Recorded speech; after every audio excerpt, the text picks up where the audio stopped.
Stephen Hawking की जीवनी। प्रारंभिक जीवन और शिक्षा। स्टीफन हॉकिंग का जन्म 8 जनवरी 1942 को इंग्लैंड के ऑक्सफोर्ड शहर में हुआ था।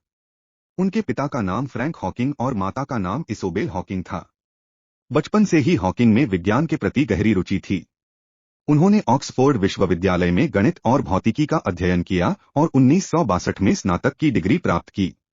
इसके बाद उन्होंने कैम्ब्रिज विश्वविद्यालय से सैद्धांतिक खगोल विज्ञान में डॉक्टरेट की डिग्री प्राप्त की। शारीरिक चुनौतियां और एएलएस निदान। 21 वर्ष की उम्र में हॉकिंग को एएलएस एमियोट्रोफिक लेटरल स्क्लेरोसिस नामक एक गंभीर न्यूरोडिजेनेरेटिव रोग का पता चला।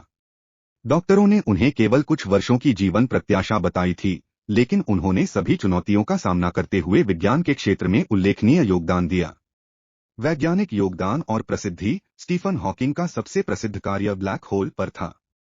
उन्होंने सिद्धांत दिया कि ब्लैक होल भी विकिरण उत्सर्जित कर सकते हैं, जिसे अब हॉकिंग विकिरण के नाम से जाना जाता है। उनकी पुस्तक a brief history of time ने भी उन्हें वैश्विक पहचान दिलाई।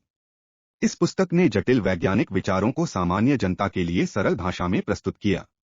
व्यक्तिगत जीवन। स्टीफन हॉकिंग ने पहली पत्नी जेन वाइड से 1965 में विवाह किया। उनके 3 बच्चे थे, रॉबर्ट, लूसी और टिमोथी।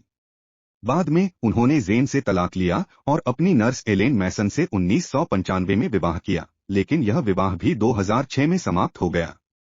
पुरस्कार और सम्मान। हॉकिंग को उनके उत्कृष्ट कार्यों के लिए कई पुरस्कार और सम्मान प्राप्त हुए। इनमें शामिल हैं order of the British Empire CBE 1982, presidential medal of freedom 2009, Copley medal 2006, Albert Einstein medal 1979। मृत्यु। स्टीफन हॉकिंग का निधन 14 मार्च 2018 को 76 वर्ष की आयु में हुआ। उनकी मृत्यु के बाद उन्हें एक महान वैज्ञानिक और मानवता के प्रेरणास्त्रोत के रूप में याद किया जाता है। स्टीफन हॉकिंग ने अपने जीवन में यह साबित किया कि शारीरिक चुनौतियां भी मानव मस्तिष्क की अद्भुत क्षमता को रोक नहीं सकती। उनका जीवन और कार्य विज्ञान की दुनिया में एक महत्वपूर्ण अध्याय के रूप में हमेशा याद रखा जाएगा।